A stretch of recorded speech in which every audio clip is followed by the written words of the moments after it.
темадан темаға не үшін секіре береміз? Осы болады ғой, бір істі бастаймыз, даже курстар сатып аламыз, все, осымен айналысамын деп, но потом жолдың ортасына келіп, это не мое, что-то деп шығамыз, иә.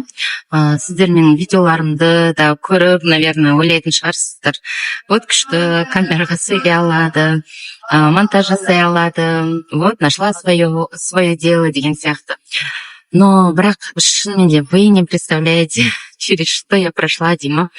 Шынымен де осылай Дубайда отырып, видео түсіріп, иә, бұл это реально очень-очень нелегкий путь болды. Осы дәрежеге жету мен үшін.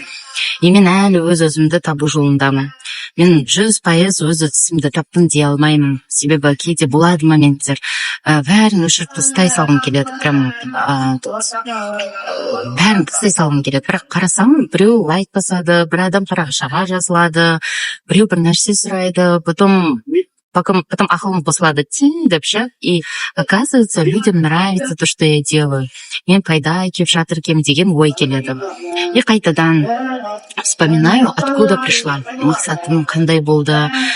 И оказывается, біз просто мақсатымызды, қайда бара жатқан жолымызды ұмытып қалады екенбіз.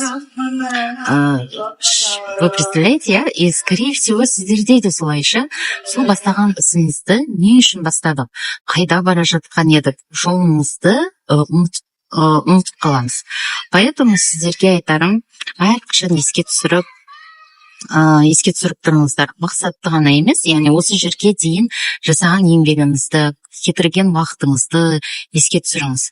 В этом проблема, что біз бағаламаймыз өзіміздің жасаған еңбегімізді, иә, қаншама кетірген уақытымызды, бізге это норм болып кеткен, до того, что это все бросить и заново начать, бізге оңай бәріміз. Бітпейтін круг, еще же нәтижеге апармайтын круг.